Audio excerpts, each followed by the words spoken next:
السلام علیکم ورحمۃ اللہ وبرکاتہ۔ بسم اللہ الرحمن الرحیم۔ آئیے آج ہم مل کر پارہ نمبر 22 کا آغاز کرتے ہیں اور دیکھتے ہیں کہ اللہ سبحانہ و تعالیٰ نے ہمارے لیے اس میں کیا ارشاد فرمایا ہے۔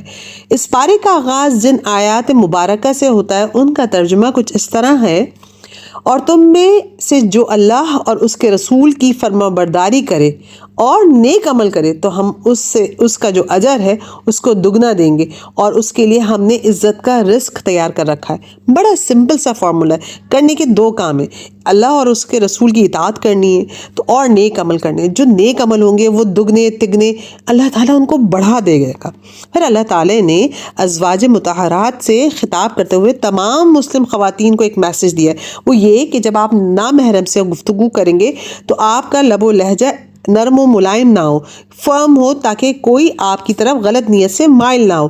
تیسرا، اللہ تعالیٰ نے کہا ہے کہ آپ اپنی زینت کی نمود و نمائش نہیں کریں گی۔ پھر اللہ تعالیٰ نے آگے بتایا کہ کن کے لیے اجر عظیم ہے۔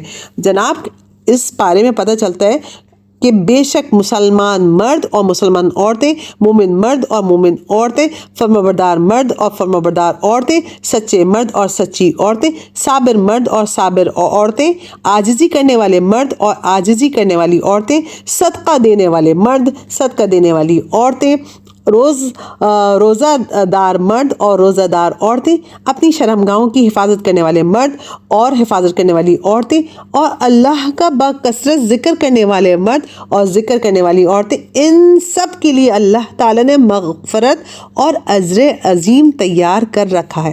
دیکھ لیں اس کی کیٹیگری میں ہم فال کرتے، کیا ہم ایسے لوگ ہیں کہ اللہ تعالیٰ نے جن کے لیے اجر عظیم تیار کر رکھا ہو؟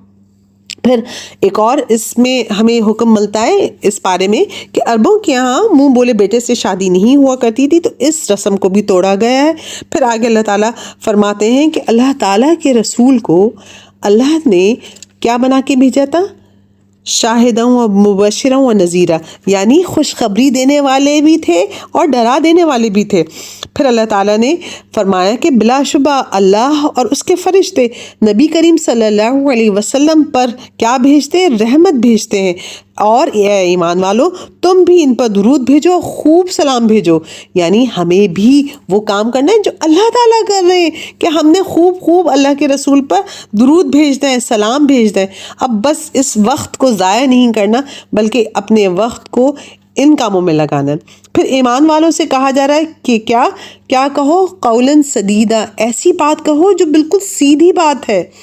پھر اللہ تعالیٰ فرما رہے ہیں کہ یہ امانت، اب کون سی امانت کی طرف اشارہ ہے؟ اللہ تعالیٰ نے اس قرآن پاک کو نازل کیا، تو جب نازل کیا تو اللہ تعالیٰ نے بتایا امانت کے حوالے سے جو قرآن میں ہمیں آیت ملتی ہے وہ یہ ہے کہ بلا شبہ ہم نے اپنی امانت آسمانوں اور زمین اور پہاڑوں کے سامنے پیش کی تو انہوں نے اسے اٹھانے سے انکار کر دیا اور وہ اسے ڈر گئے، اور وہ امانت انسان نے اٹھا لی، یقیناً وہ بڑا ظالم ہے۔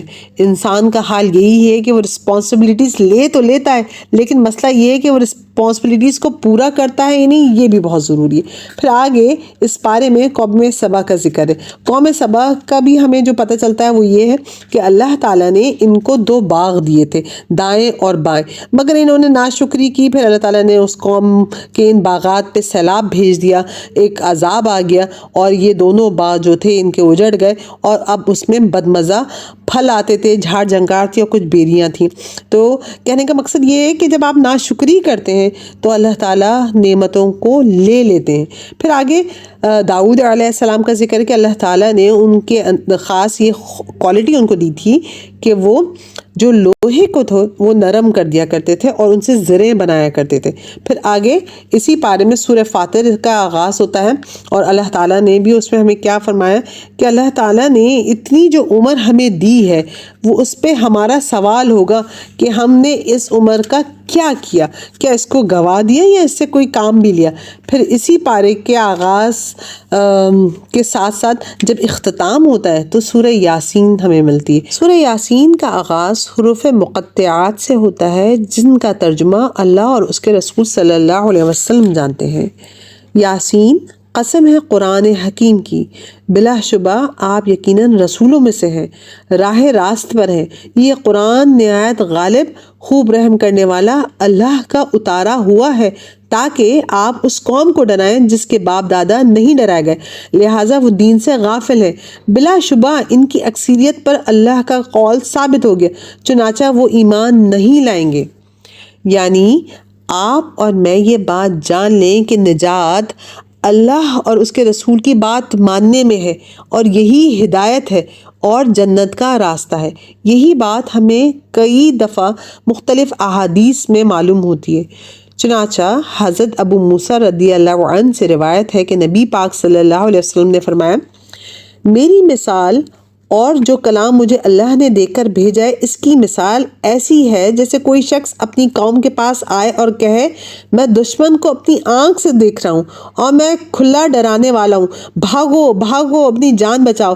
اب ان میں سے ایک گروہ تو اس کی بات مان لے اور رات کو خاموشی کے ساتھ وہاں سے نکل کر اپنی جان بچا لے، جبکہ ایک گروہ اس کی بات نہ مانے، پھر صبح سویرے دشمن کی فوج اسے تباہ کر ڈالے۔ تو کہنے کا مقصد یہ ہے کہ جو ڈراوے ہمیں پتہ ہیں، جو بخششیں ہمیں پتہ ہیں، ہم ان ساری چیزوں کو کیوں بھول گئے؟ ہم اس قرآن کو اگر کھول کے سمجھ کے پڑھنے والے ہو جائیں تو یقیناً ہماری دنیا بھی سنور جائے گی اور ہماری آخرت بھی۔